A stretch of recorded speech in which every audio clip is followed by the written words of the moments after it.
Bien, entonces, como miramos en la última clase, nosotros tenemos las operaciones de transformación de la variable independiente que hace que las gráficas en el dominio del tiempo, lógicamente, se desplacen bien sea en el eje X o se amplíen y o contraigan en el eje Y. Para este caso, o para el día de hoy, vamos a tener la definición de lo que nosotros llamamos señales periódicas. Un segundo.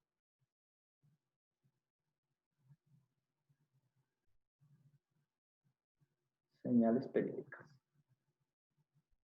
Como su mismo nombre lo indica, esas señales periódicas tienen una característica fundamental y es que matemáticamente nosotros en el dominio del tiempo continuo podemos decir que x de t debe ser igual o exactamente igual a t más un periodo. Ese t más un periodo nos indica automáticamente cuál es ese periodo y nos lo caracteriza. Periodo, en palabras, es el tiempo, ¿cierto?, en el cual se repite la señal. Hay una cosa que hay que tener en cuenta y es el tiempo mínimo. ¿Bien? Esto pues es muy familiar para nosotros porque nosotros llevamos trabajando ya bastante tiempo, por ejemplo, con señales sinusoidales, donde sabemos que el seno tiene un ángulo, ¿cierto? Inmediatamente nos dice que es entre pi o npi, ¿cierto? Y nosotros inmediatamente, automáticamente podemos decir que el periodo de esta señal es 2pi, ¿cierto? La pueden ustedes graficar, de hecho la vamos a hacer ahorita en un determinado instante y así sucesivamente. Esas señales periódicas tienen unas características fundamentales en lo que tiene que ver con el trabajo en el dominio de la frecuencia. Como nosotros nos acostumbran a observar siempre señales sinusoidales y ese tipo de cosas, existen otro tipo de señales. Por ejemplo, en la vida real nosotros tenemos el envío de pulsos sucesivos. Supongamos que ustedes tienen una comunicación digital donde tienen un determinado tiempo y envían pulsos sucesivos, por ejemplo, y ustedes saben que pudiesen tener esta señal, ¿cierto? Vamos a hacerla más sinusoidal, perdón, más periódica, para que ustedes de pronto la puedan observar. Y supongamos que ustedes tienen este tren de pulsos, donde vemos básicamente un 1, 0, 1, 0, 1, 0. Y efectivamente nosotros pudiésemos decir que si colocásemos el tiempo por acá, si fuesen, puede ser un ejemplo, ¿no? 10 microsegundos, 20 microsegundos, 30 microsegundos, 40 microsegundos, y así sucesivamente, pues nosotros vemos que el tiempo mínimo de repetición está de 0 a 20, de 20 a 40, de 40 a 60, y este tiempo efectivamente es lo que nosotros llamamos como el periodo. La definición matemática de una señal periódica es efectivamente el tiempo para el cual repite su forma de manera exacta en el tiempo. ¿Cuál es la aplicación de este tipo de señales? Pues la mayoría de fenómenos en telecomunicaciones, incluso en fenómenos de control o de sistemas, son periódicos. Tienden a tener un periodo y por ende, lógicamente, una frecuencia. Y ese dominio de la frecuencia es el que se convierte en un parámetro importante para nosotros. ¿Bien hasta ahí? ¿Alguna duda? Importante tener en cuenta.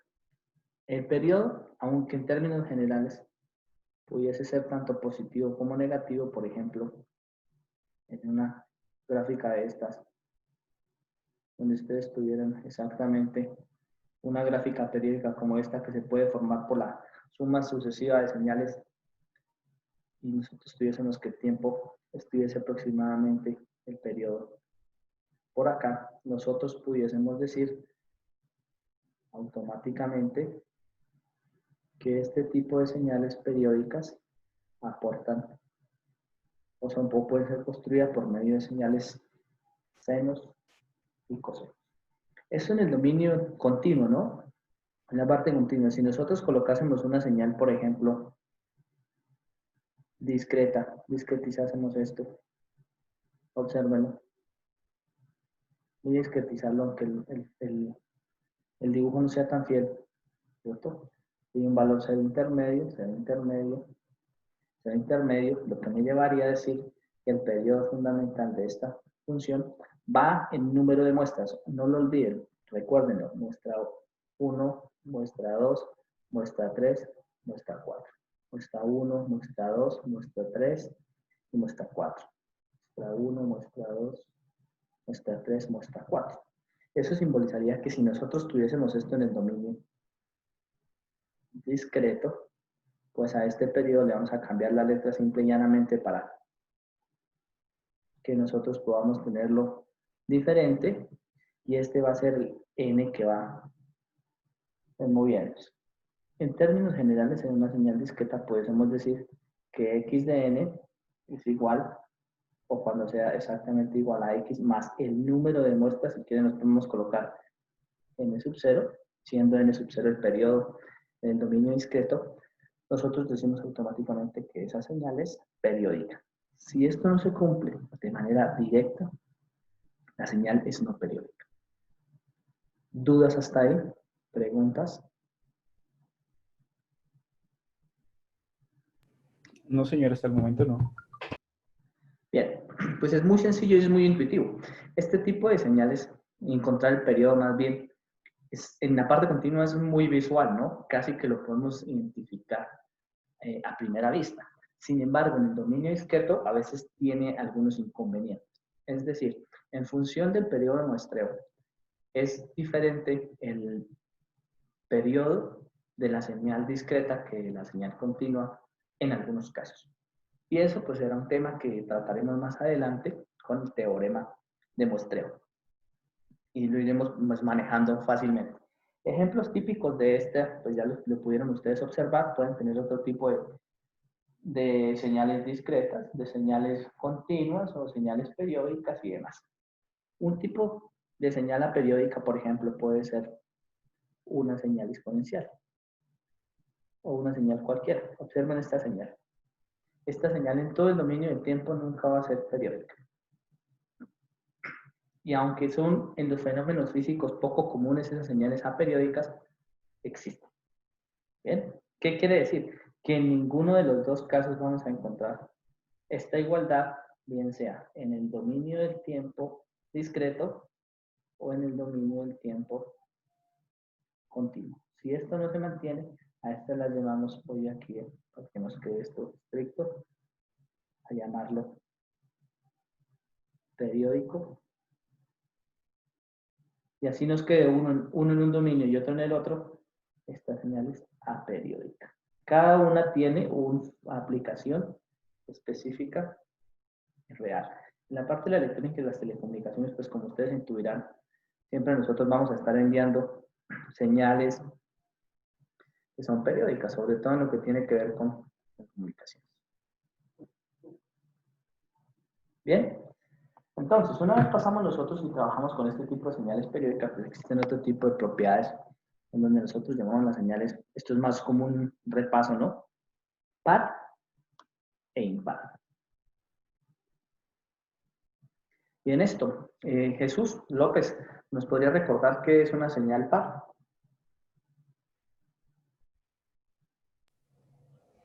Una señal par es la que tiene... ¿Sí, no lo oímos?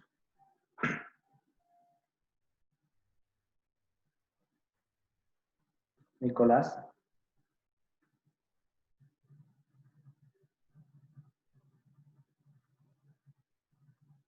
Anónimo.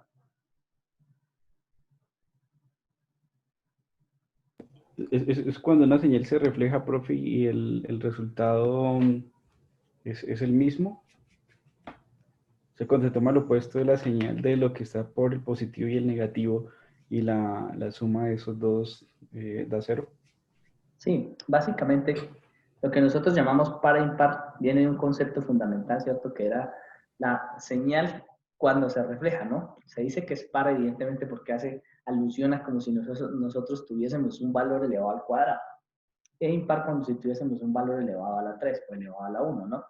Si nosotros tenemos una señal y elevamos al cuadrado, pues siempre es positiva. Eso lo que me está diciendo es que en función, o en funciones más bien, x de menos t debería ser igual a x de t para funciones pares y x de menos t es igual a menos x de t para funciones impares. Ustedes dirán, pero ¿esto de qué me sirve? Esto lo hemos visto hace mucho tiempo. Sí, ustedes vienen viendo este concepto desde el inicio de su carrera. Sin embargo, en este curso va a ser donde está más aplicado.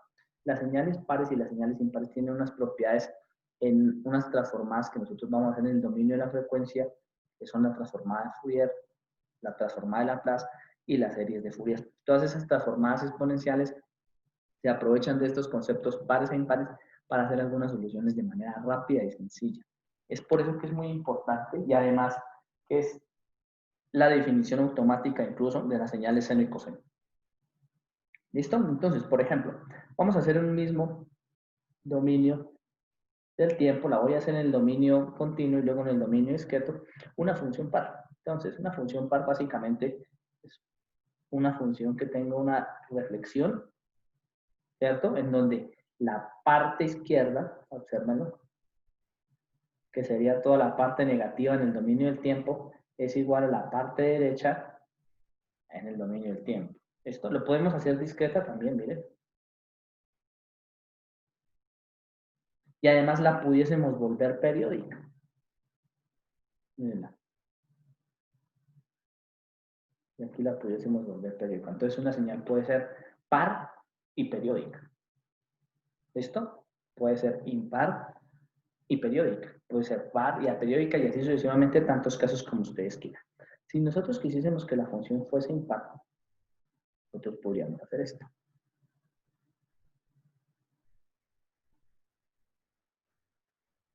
En esa función impar, nosotros estamos diciendo que cuando el tiempo es negativo, por ejemplo, en este caso, pues todos los valores son negativos. Es decir, o estamos en el primer cuadrante o estamos en el tercer cuadrante, tanto de manera continua como de manera discreta. Por ejemplo, en la de amarillo acabo de hacer una función que es impar y además de ser impar es aperiódica. ¿Sí? Aperiódica, totalmente. Por lo menos en el dominio que nosotros estamos manejando.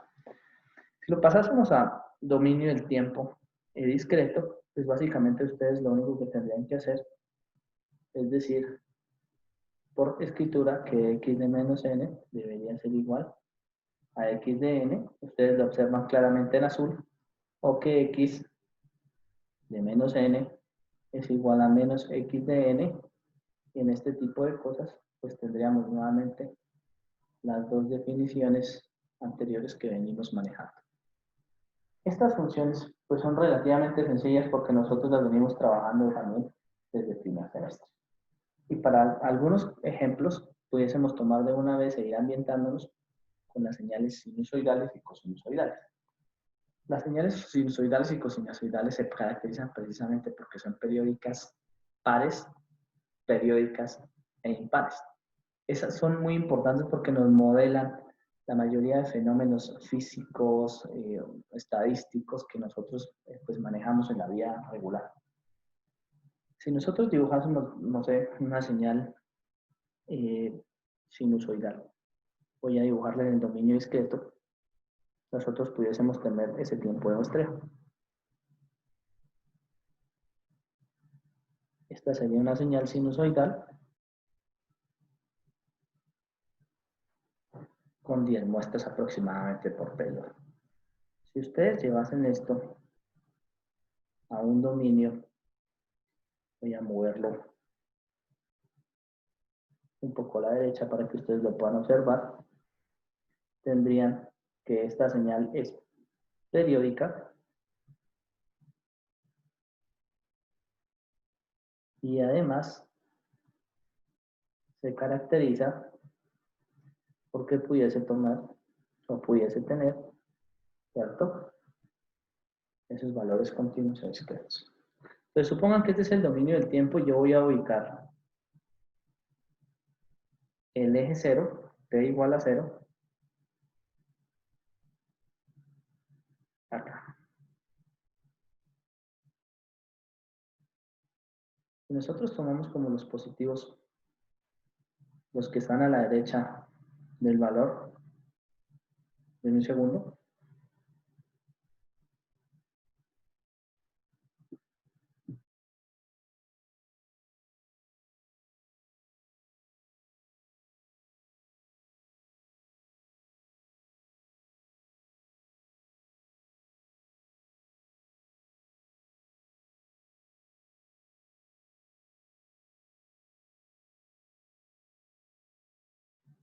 ¿Listo? Entonces, si ustedes estuviesen a la derecha de este eje T en morado, lógicamente como el T mayor a 0, y tuviesen automáticamente, evidentemente lo que está en verde menor a 0, ustedes pueden observar que la reflexión de la señal que está en rojo es la negativa de la señal que está en verde.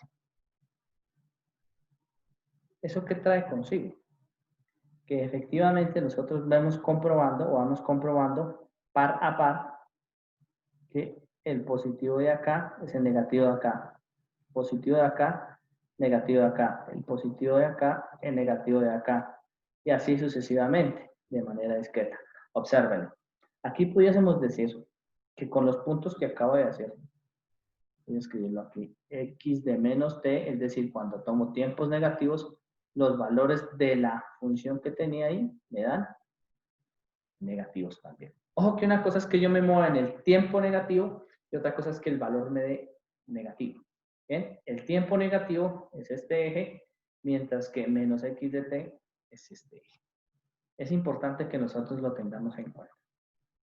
Bien, si eso es cierto, esta es una función seno, obsérvenla, arranca en 0 y va hasta 2pi, suponiendo que ahí tuviésemos 2pi en 10 muestras, nosotros también pudiésemos hacer en color amarillo una señal coseno.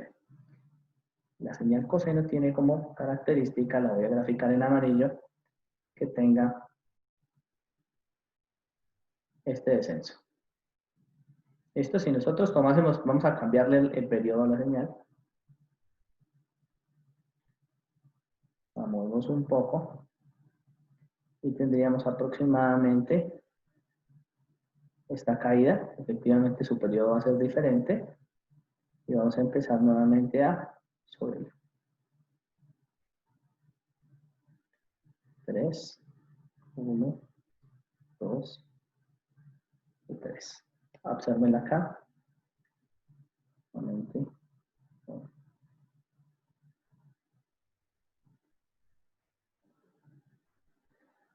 Observen la señal que está en amarillo. La señal que está en amarillo, evidentemente, si ustedes observan la reflexión de lo que está acá, me dice que el valor que yo tengo en un punto del tiempo, tanto a la derecha como a la izquierda, es el mismo. Obsérvenlo. Este, hacerlo en otro color. Vamos a hacerlo en rojo. El valor que ustedes tienen acá es igual de acá, tienen acá, es igual de acá, exacta, de manera exacta. Lo que quiere decir que x de menos t siempre va a ser igual a x de t. A esta función coseno la llamamos par y a la función seno la llamamos impar. ¿Y por qué eso es importante? Porque si nosotros tenemos transformaciones que nosotros estuviésemos evaluando entre menos infinito y el infinito, pues con solo evaluar una de las dos tenemos su respuesta. Es decir, por ejemplo, para procedimientos matemáticos integrales, en la función par sumamos, en la función impar restamos. ¿Sí? Entonces eso nos da automáticamente los resultados y evidentemente nos reduce un montón el tipo de cálculos. Bien, hasta ahí vamos con alguna duda. Profe, necesariamente tiene que pasar del ciclo cero, o yo puedo Pasar tener una señal con nivel de offset que también sea par. Jesús, no lo oigo. ¿Me escucha, profe? Sí, señor. Mi pregunta es si para que una señal sea par tiene que pasar de positivo a negativo, o si yo tengo una señal con un nivel de offset que me la vuelve toda positiva, ¿puede seguir siendo par? Sí, claro, siempre y cuando yo tenga el offset, o los valores cumpla con que los valores sean a la derecha y a la izquierda exactamente Sí. igual en signo, son pares. Ah, ok, Impares gracias. y el signo es inverso. La forma puede cambiar. Por ejemplo, en este caso, ¿qué es lo que nos dice? Efectivamente, vamos a hacer ese ejemplo, me parece que es ilustrativo. Supongamos que tenemos esta señal. Entonces, tienen el eje X o el eje del tiempo. Voy a hacerla de forma continua para que de pronto la observen un poco mejor. Y supongan que su señal es la siguiente. Toman un valor sinusoidal, sinoide, y supongan que hace esto. Y si en la parte izquierda ustedes tienen la misma señal, pues es par. Si ustedes tienen la señal invertida, la señal es impar. E incluso, miren que pudiese tener un offset como el que dice su compañero. Vamos a colocarle aquí un offset, solamente este pedazo, para que no nos dé cero. Y van a observar ustedes, por ejemplo, que si yo tuviese esta señal, que es un offset aparente, ¿no? Miren.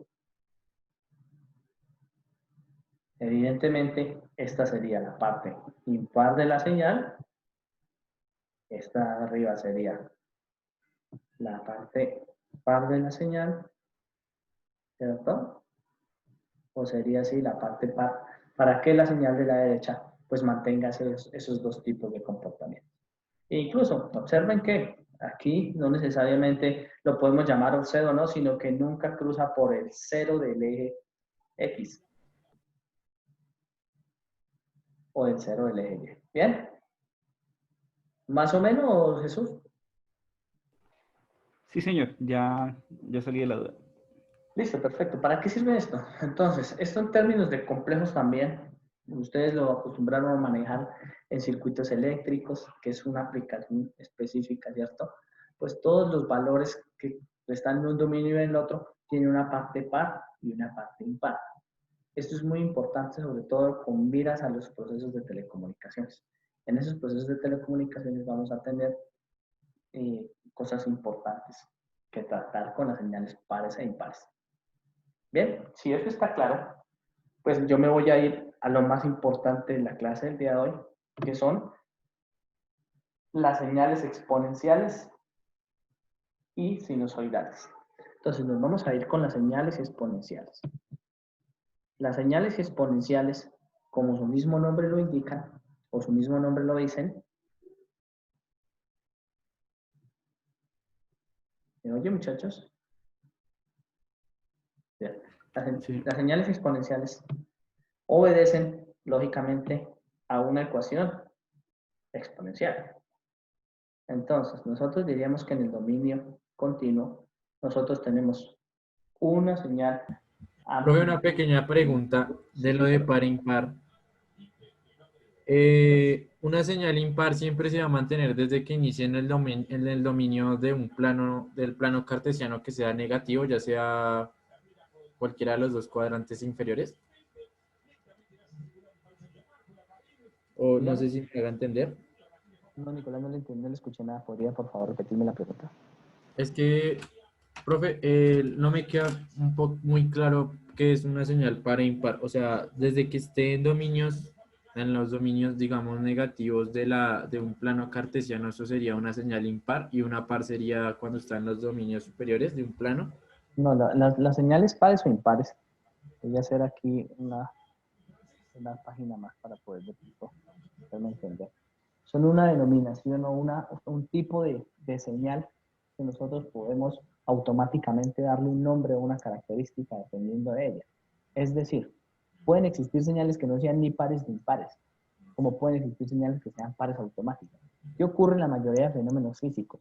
En la mayoría de fenómenos físicos, por ejemplo, existen fenómenos oscilatorios, es decir, que se repiten en el tiempo. Si esos fenómenos oscilatorios o repetientes en el tiempo hacen referencia a alguna de este tipo de comportamientos como las señales pares o impares, pues nosotros pudiésemos hacer un análisis muy rápido. Y el concepto par e impar simple y llanamente obedece a lo siguiente. Obedece que se dice que es par, ¿cierto? Cuando la parte izquierda de la gráfica es igual a la parte derecha de la gráfica en altura. Mírenlo. Yo tengo un Ah, eje ok. un eje del tiempo. Donde pongo la flecha es el positivo del eje del tiempo. ¿Qué quiere decir? Que aquí está menos t. Entonces, si yo tengo una gráfica que tenga las siguientes características, no importa cuál sea la ecuación, sino que ella sea con las siguientes características, obsérvelo, que lo que está a la derecha en el eje del tiempo es igual a lo que está en la izquierda, esa señal es par. ¿Qué ventajas tiene que yo maneje una señal par o una señal impar? Tiene la ventaja de que nosotros en los procedimientos adelante, en los procesos de adelante, donde vamos a hacer transformaciones exponenciales, esa propiedad de que sea par o impar, o la identificación de una parte par o impar de una determinada señal, nos va a ayudar a resolver los problemas de manera más sencilla. Esto puede que existe una señal que no sea ni par ni impar. Sí, mire, yo puedo hacer otra gráfica, yo pudiese hacer una señal que tenga esto. ¿Eso es par o impar? No, no, porque aparentemente no veo que sea ni par ni que sea impar. Entonces, por ejemplo, esa no es ni par, ni impar, ni así a primera vista. Después vamos a ver que sí vamos a poder descomponer. Pero a primera vista esto ni es par, ni es impar. ¿Listo? Pero tiene que ver con la ecuación aquí. O sea, pueden existir tantas ecuaciones como ustedes quieran, pero si la parte de la derecha se refleja en la parte izquierda, se llama par. ¿Por qué es eso, esa reflexión de par? Porque recuerden cuando yo tenía que r al cuadrado, ¿cierto? Es el mismo independiente de si r es positivo o si menos r, que es en este caso negativo. Si cualquiera de las dos le elevo al cuadrado, pues ambos me va a dar positivo. Y a eso hace referencia que la parte de la derecha sea igual a la parte de la izquierda. Y la parte impar, imagínense que pues yo lo tengo elevado a la 1, menos R y R, por eso sale reflejado con respecto a la parte izquierda. ¿Listo? Tiene unas propiedades importantes, y quiero que lo tengan en cuenta. Y esas propiedades importantes tienen que ver única y exclusivamente con el método visual. Y aparentemente en el método visual, por ejemplo, una línea recta es impar. Y ustedes dirán, ¿pero por qué es impar? Sí, porque miren, toda la parte positiva aparece igual que la parte negativa.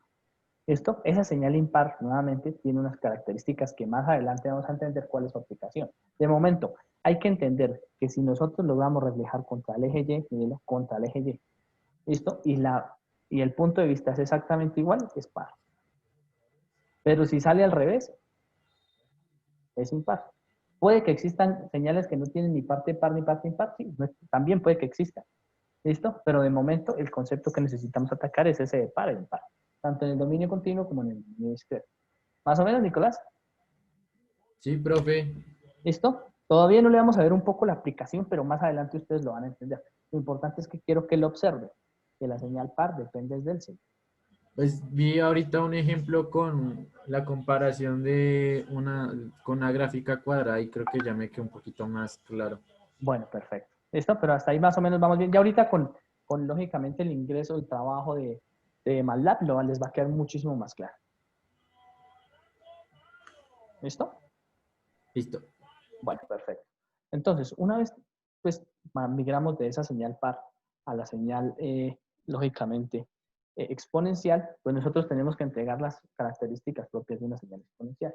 Una señal exponencial se caracteriza única y exclusivamente porque tiene una amplitud y evidentemente pues depende de la señal o de la función exponencial. Esto, recuerden la función exponencial.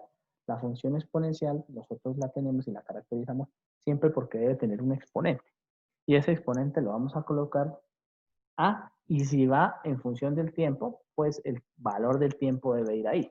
Esto no olvidar, la señal exponencial es así y se llama exponencial porque la variable independiente que esté depende o está en el exponente de la exponencial. Por ejemplo, si ustedes colocaran la función x de t igual a t por e a la a, esa función no es exponencial porque donde va el t es en la parte de abajo. Esto es una línea recta. ¿Vale? Para que lo tengan en cuenta. Solo si el valor que nos depende o el valor de la variable independiente, ¿cierto? Va en el exponencial, pues podremos tratarla como tal. De lo contrario, pues va a ser evidentemente algo que nosotros no vamos a poder tratar.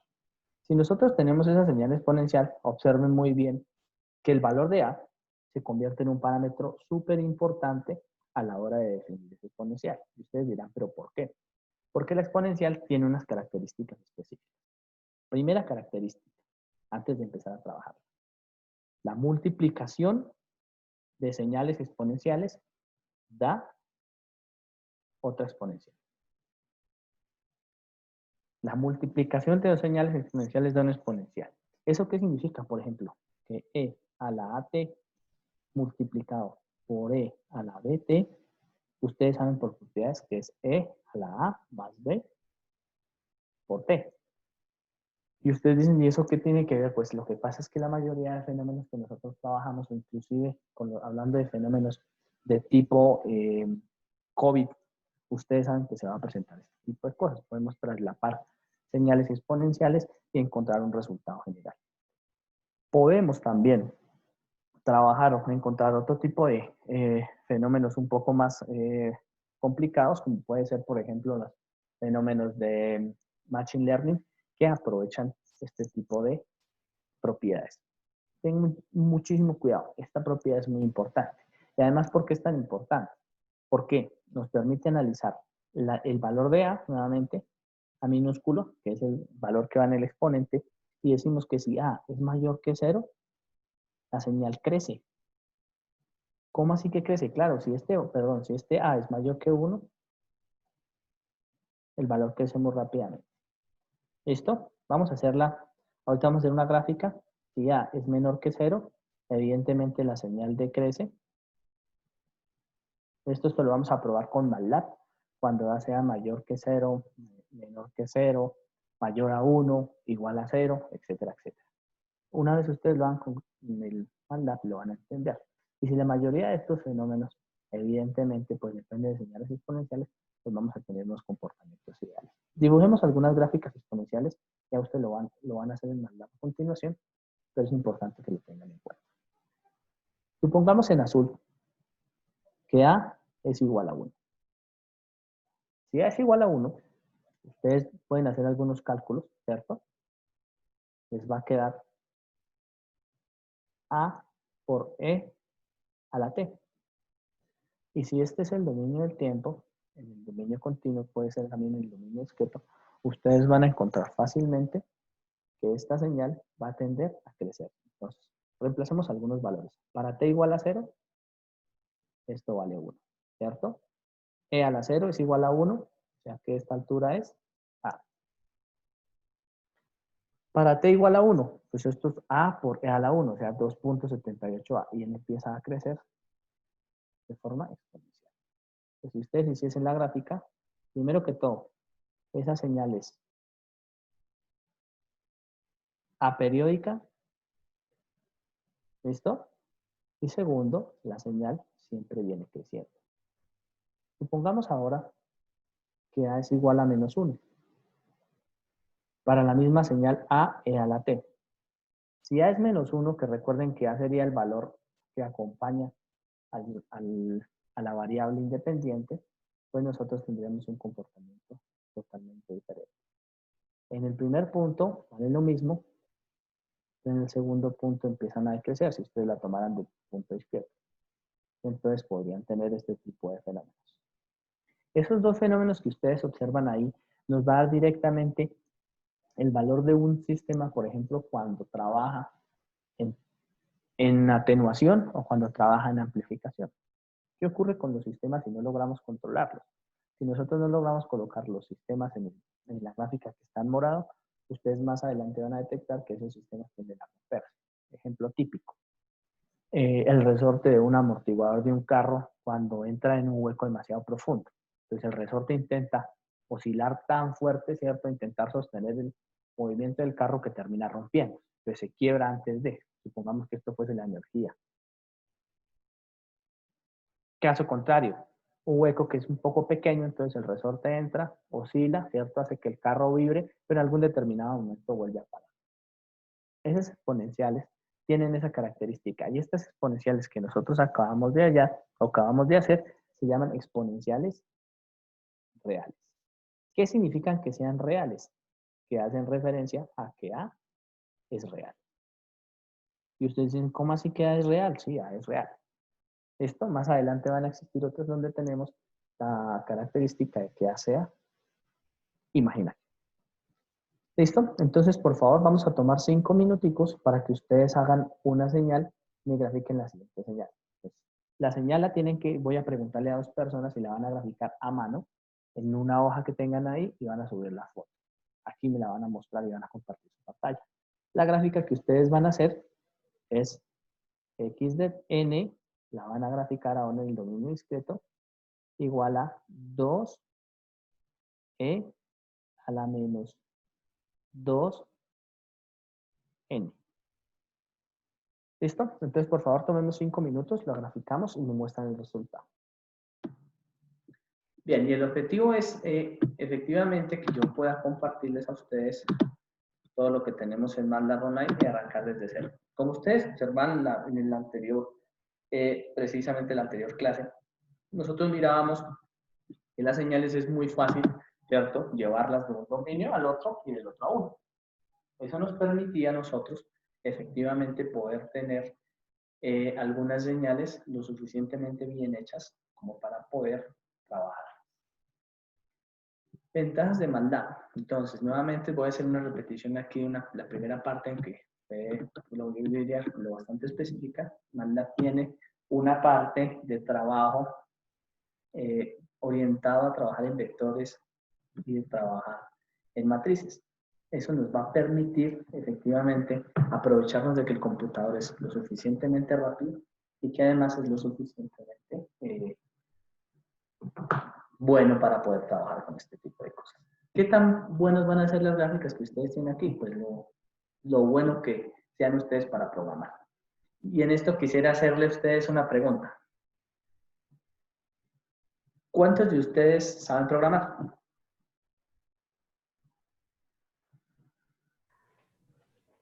Yo programo en SQL y en C. ¿En C? ¿Suficiente? ¿Qué más? Profe, pues yo sé programar C++ y estoy aprendiendo Python. Ah, bueno, perfecto. Ese es el lenguaje del futuro, ¿no? Python. Entonces, eso es lo que vamos a hacer. Vamos a intentar trabajar en MATLAB, que es un dominio tal vez muy sencillo, relativamente simple. Yo diría que es un lenguaje de programación que está entre la mitad, ni de bajo nivel ni de alto nivel, está a un nivel medio, ¿cierto? Los que han trabajado con Assembler y ese tipo de cosas, ustedes lo saben, ese bajo nivel siempre es un poco cansón a veces, entonces eso obliga a que nosotros nos hagamos muy largos en el tiempo, ¿no? Afortunadamente MATLAB ya tiene funciones prediseñadas y nos va a permitir trabajar. Vamos a hacer una gráfica demasiado rápida y yo les voy a colocar un script. Entonces, yo lo hago en el home y lo repito en el script. Voy a colocar un script, New Live Script. Me imagino que ustedes ya manejan el Live Script. Aquí les pregunto, ¿qué tanto conocen de archivos, de tipo de archivos se crean en MATLAB? Por ejemplo, el script, el New Live Script, efectivamente la función en vivo, la clase, la figura y el array. En ese término de palabras, ¿quién no entiende qué es un script? ¿Quién no lo entiende?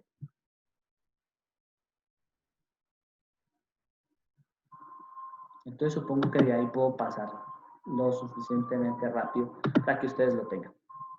La ventaja que teníamos en el Comma Windows siempre que manejamos MATLAB es precisamente que cualquier tipo de vector que nosotros creemos es súper sencillo de hacer. Por ejemplo, este vector 1, 2, 3, pues nosotros me lo permite imprimirlo por pantalla inmediatamente. Ese Live Script me permite exactamente lo mismo teniendo la prueba de escritorio en la parte derecha. Entonces, por ejemplo, si nosotros creamos un vector, que recuerden que la característica es que lo podemos hacer por separación, bien sea por comas o por espacios, pues nosotros podemos, cuando corramos este editor, ¿cierto? Poder decirle a él de una vez con run cuál es el resultado en la parte derecha. Incluso sin haberlo guardado. ¿Qué diferencias tiene entre el LiveScript y el anterior? Pues la extensión básicamente, eso es importante, y lo utilizamos para que podamos tener prueba de escritorio online o en directo. Pues sin tener lógicamente que ocupar el coma. Eso es importante que nosotros lo manejemos. Si ponemos el punto y coma, pues efectivamente vamos a tener exactamente el mismo resultado, que si no queremos que se vea en pantalla, pues tampoco se nos va en la parte derecha del LiveScript. Bien, hasta ahí. Entonces, si nosotros lo que nos proponemos inicialmente es graficar unas señales específicas, observen que Para efectos de programación no podemos tener ejes o unidades de tiempo menores a 0. Así que tenemos que jugar con un artificio matemático para intentar realizarlo. ¿Cómo trabaja MATLAB la función plot y la función STEAM? Entonces funciona similar a cuando un niño, ¿cierto?, le dan un sistema coordenado. Por ejemplo, la posición número 1 que voy a graficar va a ser -4. Voy a graficar la exponencial. Voy a crearlo manualmente. -4, -3, -2, -1, 0, 1, 2, 3, 4. Observen lo que acabo de hacer. Acabo de crear las 9 posiciones que ustedes hicieron en Excel y a ese eje le voy a llamar el eje N. ¿Por qué el eje N? Pues por simplemente conservar la parte estándar. Si yo lo que quiero graficar es la exponencial, ¿cierto? Y yo dije que x de t, x de n, pues le voy a decir x de n, ¿cierto? Va a ser igual a, que lo voy a llamar 1, por la exponencial de menos a, que es 1, ¿cierto? Por t. O por n en este caso, que sería la variable independiente. Una vez tenemos esos resultados, pues ustedes saben que tendremos que graficarlo. Los números de posiciones que van a salir en x de n, pues van a ser tantas como hay acá. Es decir, el exponencial va a evaluar cada uno de estos y me lo va a colocar en este resultado. Menos por menos da más, pues me da x a la exponencial a la 4, a la 3, a la 2, a la 1, a la 0, a la 1, a la 2, a la 3 y a la 4. Evidentemente, entre los valores iniciales negativos, el valor va a ser muy grande y luego los valores positivos, el valor va a ser muy pequeño. ¿Pudiésemos hacerles un escalamiento del tiempo? Claro que sí, nosotros pudiésemos hacer esto. Menos n, vamos a graficarlo, para que ustedes lo tengan. Tenemos 9 posiciones en x de n, 9 posiciones en n, es decir, lo evalúa 1 a 1, y pudiésemos decirle directamente que me lo dirige en plot. Ojo que aquí hay unas cosas importantes a tener en cuenta. Plot, que es la función que se encarga de unir punto a punto, por ejemplo, -4 con 54, -3,20, -2,7, -1, menos empieza a unir, forma los puntos, ¿cierto? Las parejas del eje de las abscisas con el eje de las ordenadas o de la variable independiente con la variable dependiente y luego los une. Si ustedes lo colocan solamente como la primera función, es decir, voy a graficar las dos para que ustedes lo vean. Cuando yo grafico en plot x de n o grafico en plot el eje x y el eje y, porque lo puedo dar solamente el eje y, él tiene la característica de que en este segundo solamente me da la gráfica de los valores positivos. Entonces colocamos aquí, es que la posición es, ¿listo? Incluso es 1 porque me evalúa con un vector. Mientras que en este, la posición mínima, ¿cierto? Es decir, yo lo estoy graficando en función de lo que yo quiero.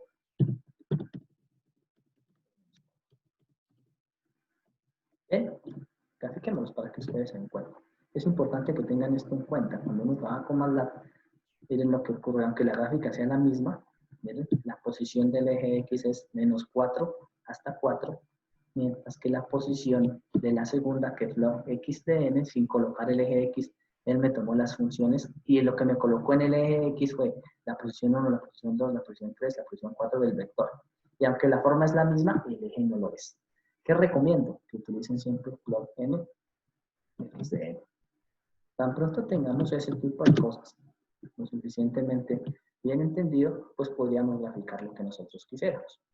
¿Qué propongo yo? Entonces, que nosotros grafiquemos esa misma función con o ese mismo valor con la función STEAM. ¿Qué hace la función STEAM? La función STEAM es una función originalmente diseñada para poder trabajar con el dominio discreto. Entonces, la función STEAM me dice en n, ¿cierto? Que es el valor del tiempo unidad a unidad, y en posición x de n, que evidentemente es su posición discreta. A tener en cuenta, si yo no lo hago o si no lo activo en una misma gráfica, a mí me va a salir la última gráfica que yo tuve, por ejemplo. En este caso, observen las dos gráficas. En una me sale la parte discreta y en otra me sale la parte continua. Entonces, ¿qué es lo que yo busco? En la misma. Utilizo hot on para activar esto, nuestra misma gráfica. Y eso ocurre, yo utilizo el hot on, pues yo evidentemente voy a poder graficar paso a paso en una sola gráfica, la gráfica. Bien. Variables a tener en cuenta grid on. Grid on en términos de MATLAB, aunque muchos lo sepan ya, es la que nos activa la grilla de trabajo. Obsérvenlo. Entonces, cuando yo activo el grid on en la parte derecha, van a tener evidentemente pues los valores de cada una de las separaciones con una grilla, que es mucho más significativa que si la tuviese de manera abierta. Hasta ahí vamos bien. ¿Qué nos permite estas dos funciones? Nos permitirá graficar de manera automática la parte continua y la parte discreta. ¿Listo? ¿Qué sería lo diferente? Pues poder cambiar, evidentemente, ya otro tipo de señales sinusoidales, o de señales complejas. ¿Cuáles serían esas señales? Pues intentar, por ejemplo, de manera manual, que esto es más un proceso que yo quisiese, poder hacer otras gráficas más puntuales. Por ejemplo, lo que voy a hacer es una gráfica que sea totalmente discreta y que a la vez sea par. Voy a hacer una señal push. Entonces, voy a tomar un eje que vaya entre menos 5. ¿Listo? Entonces voy a hacer una más larga para que ustedes recuerden la construcción del número de posiciones que tiene un vector en MATLAB. Se puede colocar desde el inicio, el paso y el final. Por ejemplo, de menos 5 a 5 y él automáticamente me construye esas 11 posiciones. De menos 5 a 0, la 0 y de 1 a 5. ¿Listo? Entonces ahí vamos a tener 11 posiciones. De menos 5 a 5, sin necesidad de crear el vector de manera manual. Cuando los valores son grandes, pues ya hago este tipo de procedimientos. Sobre todo si quiero el escalamiento. Esto, eso pudiese incluso hacerlo con tiempos de distancia más pequeños. Ahorita lo voy a trabajar y ustedes podrán encontrarlo. Voy a graficar otra señal, pero ahora se va a llamar YN. ¿Por qué? Porque quiero que se llame así. Y va a ser una exponencial. ¿Listo? Y esa exponencial quiero que sea menos 2n. ¿Listo? Si nosotros observamos eso, menos 2 por n, no olviden colocar ese por, y le decimos automáticamente que nos haga ese plot, ¿cierto? De n, yn, y en esa misma me haga automáticamente el string para que me la haga de forma discreta y continua de n, yn, pues ustedes automáticamente van a obtener la señal. Un segundo, parece que tengo un problema de red.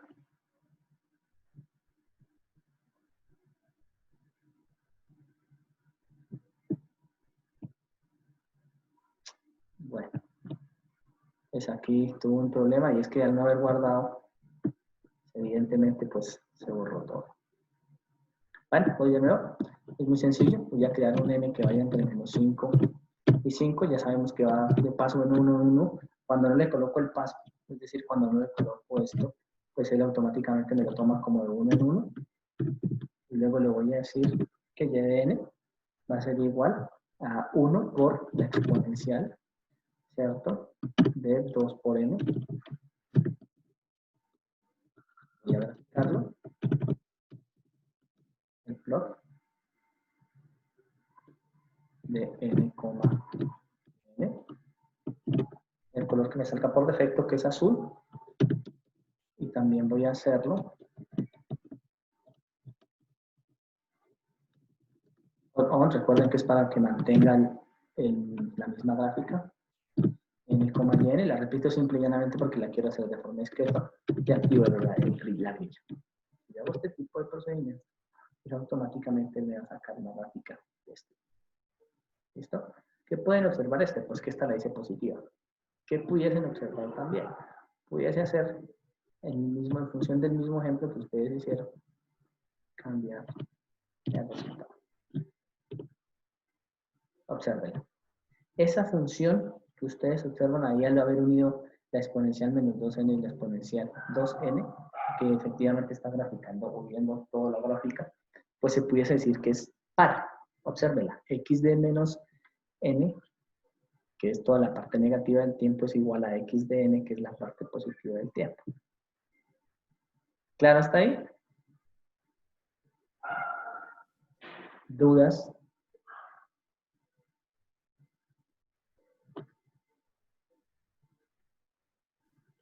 ¿Dudas, preguntas? Tengo una pequeña duda con el comando. ¿Sí, que señor? era, ¿para qué era que servía el comando de hold on? Sí. El hold on es un comando que se utiliza para poder graficar o hacer varias gráficas en una misma figura. Por ejemplo, si yo retiro este hold on y lo coloco como comentario, él solamente me va a mostrar la última gráfica. Y la última gráfica fue la de Steam, es decir, no pudiese hacer la línea continua y la línea discreta en la misma gráfica, sino que solamente me muestra la última. ¿Sí? Voy aquí a cerrar para que ustedes entiendan un poco. ¿Observan? Aunque aquí me aparece, ¿cierto? La última gráfica o la gráfica que sería la definitiva. Este es el paso a paso, ¿no? Pero cuando él hace la gráfica que está en discreto, cuando hace el Steam, borra la que está en continuo. Y el hold on me permite eso. Mire, con solo quitarlo, él me hace en la misma gráfica los dos. De lo contrario, o me saca dos figuras o me borra la figura. Depende como yo lo llame. El hold on me permite Sí, graficar profe. tanto discreto como continuo en la misma gráfica. Profe, una pregunta. ¿Para qué es que me sirve el live script? El live script es para que yo pueda hacer pruebas de escritura en directo sin utilizar el command window. Ah, ok. Esto es muy valioso sobre todo cuando ustedes hacen parciales. En el momento que uno hace parciales y lo va realizando en MATLAB, pues le va botando los resultados automáticos.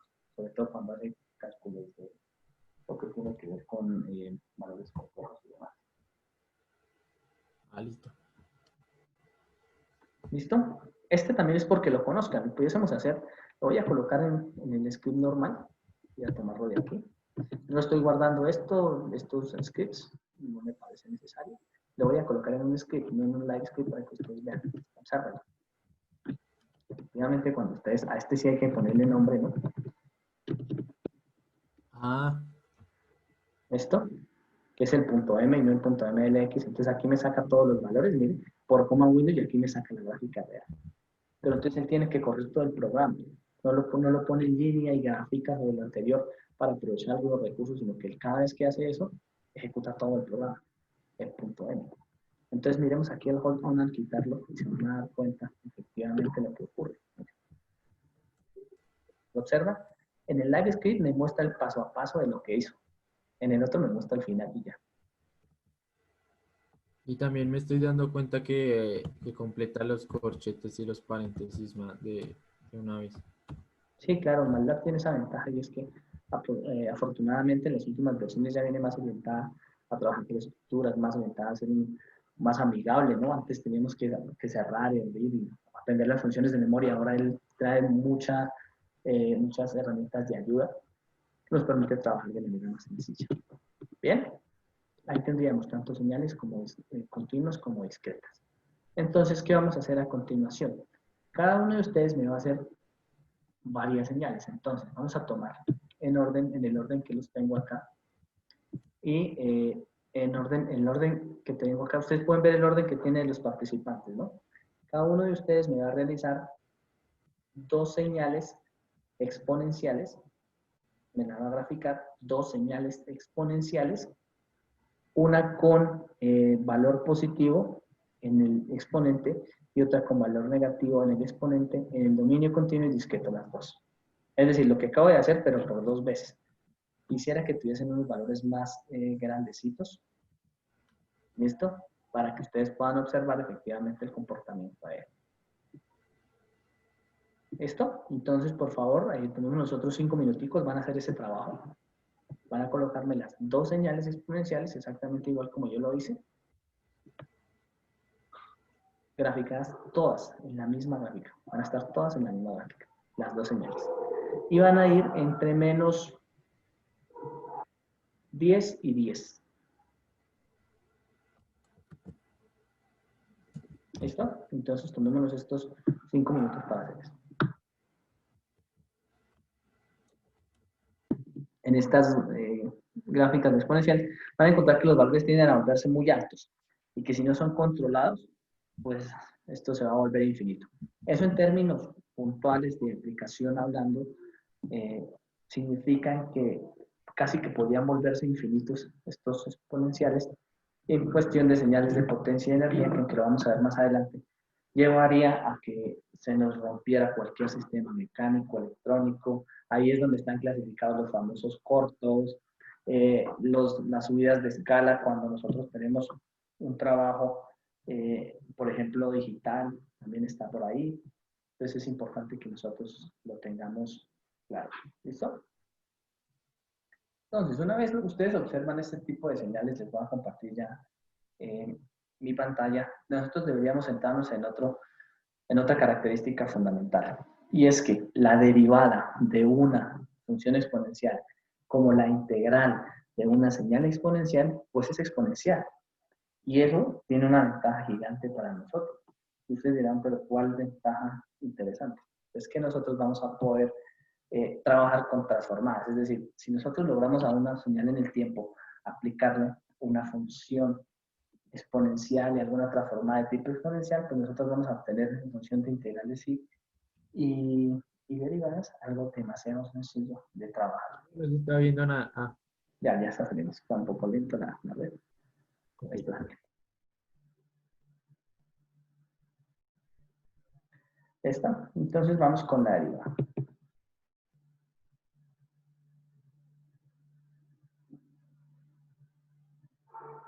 Listo, denme un segundo mientras abre, que está un poco lenta la red. Y podemos avanzar.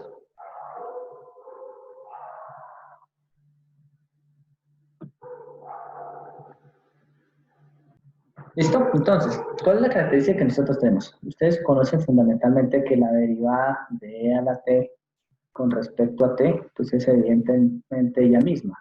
O que en caso tal que la derivada sea de a por e a la at, pues con respecto a t, ustedes saben que pues que la constante sale, ¿cierto? Nos va a quedar el valor acá por e a la at.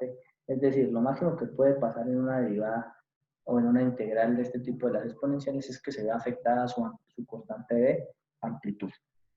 En función de eso, esto se va a convertir o se convierte en parámetro fundamental para que nosotros podamos analizar señales de este tipo exponencial, ¿cierto? De manera sencilla. Y además, supongan que A sea complejo. ¿Qué pasa si A es complejo? Si A es complejo, a ustedes les va a quedar que esto es E a la parte real, vamos a llamarlo R más J omega. No, cambiémoslo alfa, si no esto nos va a provocar problemas. Voy a colocarlo de más, alfa más J beta. Pues, por ejemplo, si es complejo, yo tenía E a la AT, esto será E a la alfa más J beta multiplicado por el tiempo. ¿Podemos cambiar a T por el N? Claro que sí. Y supongan que esto, lógicamente, por propiedades me da que E a la alfa por E a la J beta. ¿Listo? Ambas multiplicadas por el tiempo. Miremos en qué se descompone, cómo se podría descomponer una señal de este tipo. Pues cuando ustedes la analizan, efectivamente, está E a la alfa t, siendo alfa real, beta real, quiere decir que esta parte es imaginaria, ¿cierto? Es real. Y esto nos indicaría que E a la alfa t es real. Mientras que E a la j beta t no lo conocemos, lo desconocemos. Suponemos que es imaginario, pero lo desconocemos. Se desconoce. ¿Cómo pudiésemos trabajarlo? Pues suponer lo siguiente. Primero, este es real y acabamos de verificarlo en mandato, que es aperiódico. La pregunta es, ¿qué pasaría si nosotros suponemos que esto sea periódico? Solamente por suponer. Si nosotros suponemos que E a la alfa, E a la j beta t es periódico, nosotros pudiésemos llegar a la siguiente conclusión. Y es que si E a la j beta t es periódico, quiere decir que E a la j beta t más t deberían ser iguales. ¿Cierto? Esta fue la condición que nosotros acabamos de plantear. Eso querría decir que esto es E a la j beta t por E a la j beta periódico deberían ser iguales. Eso significa, y la única posibilidad de que esto suceda, es decir, que este sea igual a este, es que E a la J beta T periodo sea igual a 1. Obsérvenlo. Si este es 1, esto se convierte en periódico. Y dicen, ¿cómo así que esto es 1? Sí, no nos interesa cuánto me da esto, no nos interesa cuánto es la parte izquierda. Lo que nos interesa es que a la J de beta por T periódico sea igual a 1. La única forma de que eso suceda, lógicamente, es que su magnitud, esto, pues me dé menos 1. Y para que esto sea periódica, pues nosotros tenemos que hacer una suposición. ¿Esto? ¿Cuál es esa suposición? Que este periodo T, esto, tenga alguna forma específica. Así que esa forma específica, pues evidentemente la llevamos a un señor de apellido Euler. ¿Listo? ¿A qué puedo llegar Euler sin más cosas y sin entrar en tanto trabajo con esto?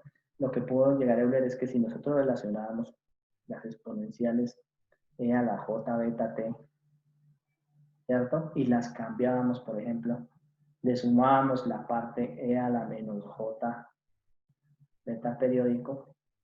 Cuando él hacía este tipo de fenómenos y empezaba a darle números y números y números para evaluarlo, se dio cuenta que esto era oscilante. Entonces, estaba verificando que era periódico, se daba cuenta que era oscilante y que además que esto hacía convergencia a 2 coseno de beta.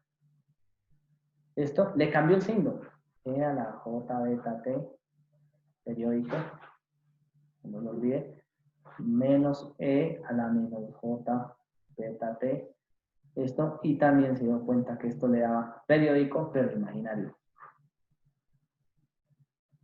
Lo que lo llevó a la conclusión de que si combino estas dos ecuaciones, evidentemente encontró que E a la J beta T es igual a coseno de beta T más J seno de beta periodo. Esta identidad se conoce como la identidad Euler y cumple con todo lo que dice las anteriores. Evidentemente, cuando ustedes hacen la magnitud, toman la magnitud de ese valor, es igual a 1. Y además, observen el periodo. Y si nosotros trabajamos en función de los senos y los cosenos, el periodo obedece a que va a ser a 2pi sobre omega. En magnitud, ¿por qué magnitud? Porque también podríamos estar en omega en periodo positivo o en periodo negativo. Es importante que lleguemos y que podamos conocer este tipo de cosas, porque esto es lo que nos va a llevar a obtener el resultado de lo más importante que tenemos nosotros, y es que esta señal sinusoidal la pudiésemos graficar, una en el dominio real y otra en el dominio complejo. Más o menos hasta ahí.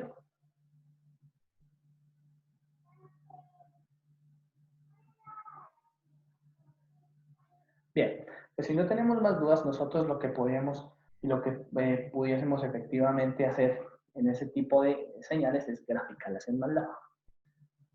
¿Listo? ¿Cómo vamos a graficar esto en MATLAB? Entonces, voy a dejar de compartir por acá, para compartir mi pantalla en MATLAB.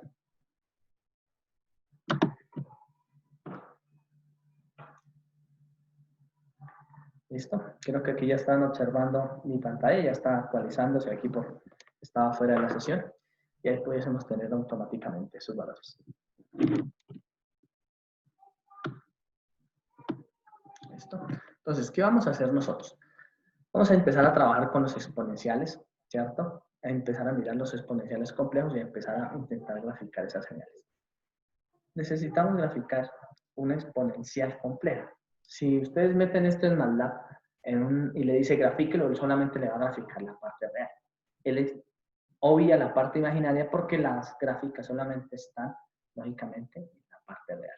Esto, eso, supongamos que lo que nosotros podemos hacer es almacenar en una función, ¿cierto? Nuevamente recuerden que MATLAB es aunque sea un programa que me da la intencionalidad de que estamos haciendo algo de forma continua, en realidad siempre todo es discreto. Lo que pasa es que sus números son muy cercanos. Voy a hacerlo de 0 a, no sé, voy a tomar a 20, ¿cierto? Pero esta vez voy a tomar unos valores de punto 1 en punto 1. Observen lo que acabo de hacer. Voy a poner en una variable n, que que arranquen en 0, que vayan de punto 1 en punto 1 y que vayan hasta 20. Esto le voy a poner punto y coma para evitar que se me despliegue todo ese chorro de datos. Efectivamente, él me reemplazó acá, en la parte izquierda. Y yo lo que intento hacer es ahora crear una función. Entonces, supongo que la amplitud, voy a colocarle una amplitud 2, solamente para que ustedes vean que siempre hay que colocarlo, ¿cierto? Por E a la J, ¿cierto? Por, no sé, vamos a colocarle directamente por N, esto en el dominio, y ese sí lo voy a dejar, a ver, aquí tenemos y lo miramos por acá. Si ustedes entran a este valor de MATLAB, MATLAB automáticamente me entrega los resultados en dominio real y dominio complejo. Observen. Si yo empiezo a variar el n, cuando yo encuentro el n, recuerden que esto es un fasor, ¿no? Y un fasor se caracteriza porque pues, su derivada es igual a su valor. Este sería la notación, ¿cierto? En donde tenemos la magnitud y el ángulo, mientras que la que acabo de colocar arriba sería la que tiene parte real, parte compleja. ¿Estamos entendiendo esa parte o alguien no me está copiando?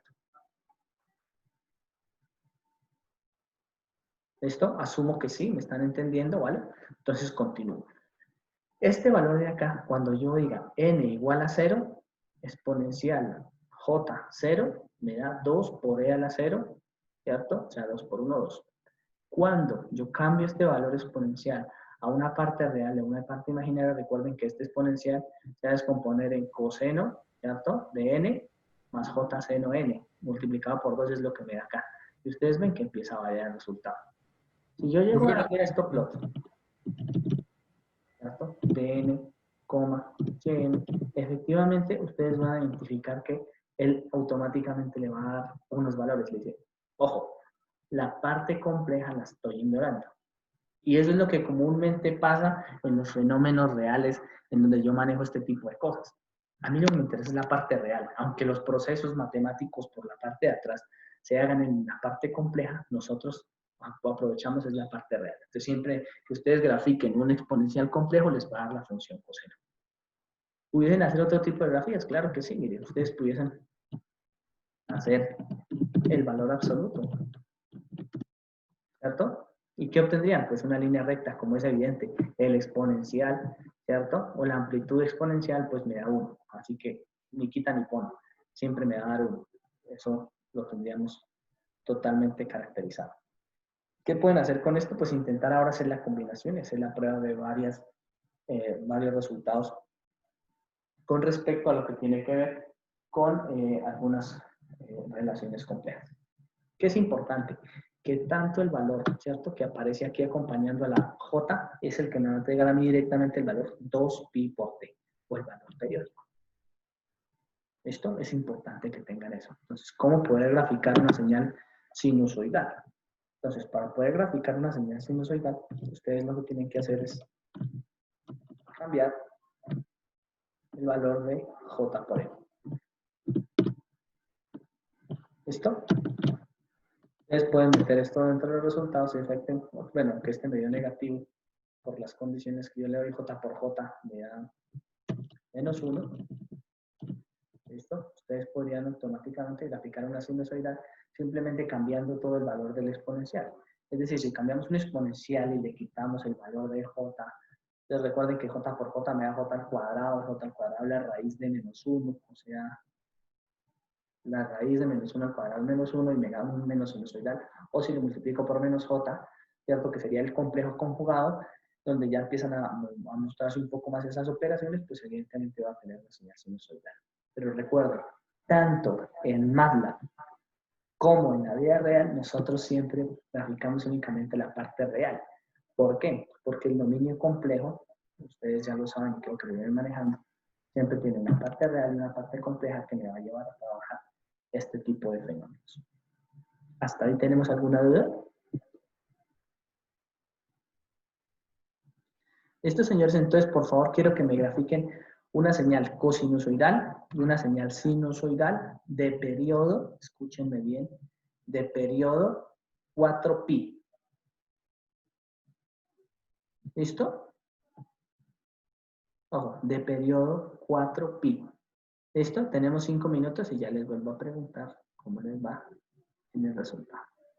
¿Listo? Muéstrenos qué hizo, por favor. Profe, lo estoy volviendo a hacer, es que se me borró. Ah, Que vale, cerró perfecto. Entonces, Juan David Tobar. Profe, ¿puedo compartir mi pantalla? Sí, claro que sí, compártela.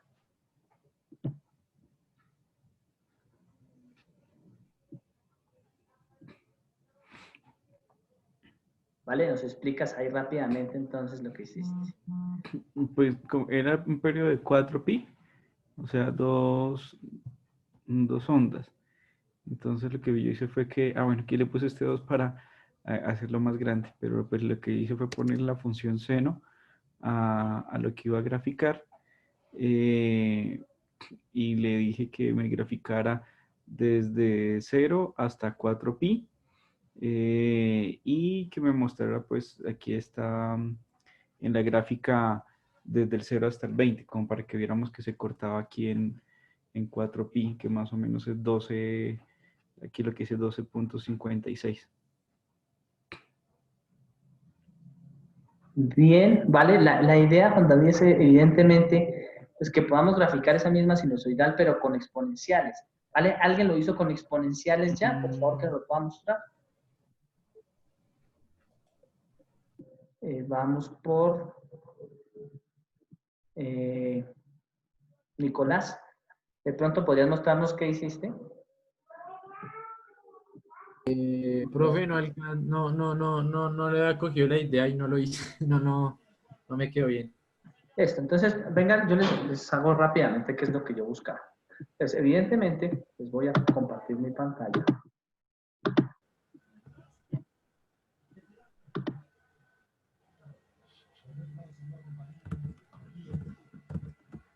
Entonces, aquí evidentemente lo que nosotros venimos trabajando en ese tipo de exponenciales. Entonces, por ejemplo, lo que buscaría es que ustedes tomen una señal, no sé, voy a tomarla entre -8 y 8. ¿Por qué entre -8 y 8? Porque pues tengo un periodo de 4. Entonces quiero que la vean atrás, quiero que la vean adelante.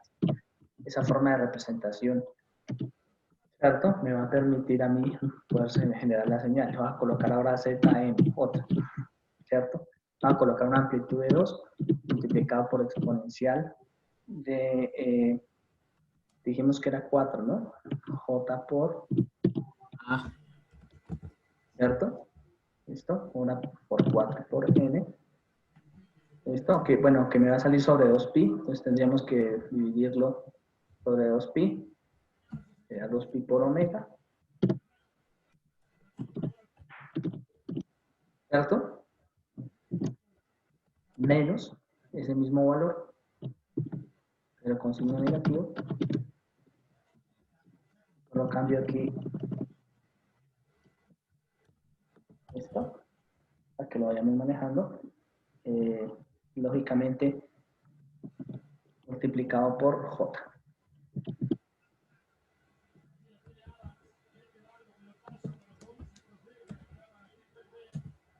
¿Listo? Y le digan plots.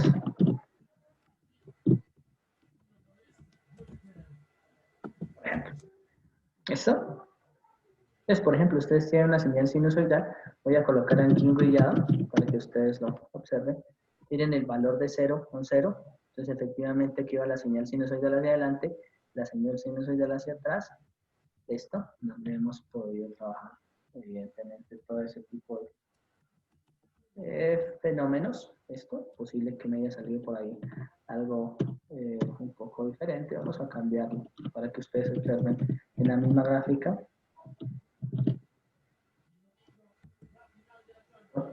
Creo que de pronto se me fue por acá un paréntesis, a ver.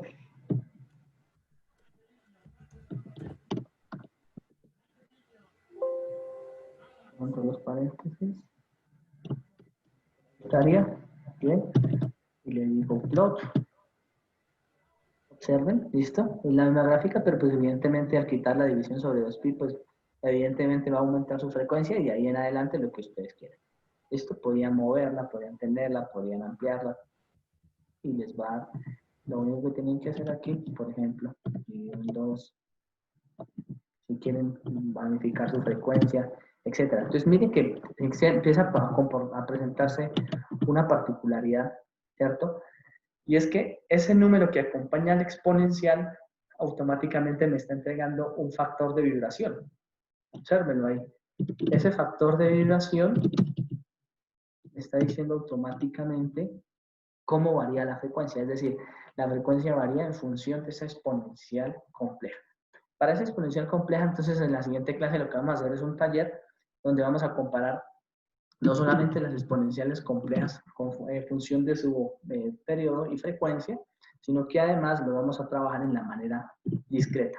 La manera discreta tiene una ligera diferencia y quiero que lo observen, eso va a ser importante. Miren, por ejemplo, este cómo apareció, e incluso si ustedes hiciesen un zoom, van a tener una cosa particular que encontrar. Miren. Esto, y así podemos reconstruir la muestra, pero lo vamos a trabajar evidentemente en la siguiente clase. Muchachos, yo espero pues que todo haya ido de la mejor manera. ¿Tenés alguna duda? Vale, profe. Bien, pues básicamente este era el tema que teníamos para el día de hoy, llegar a las exponenciales complejas. Le agradezco su asistencia.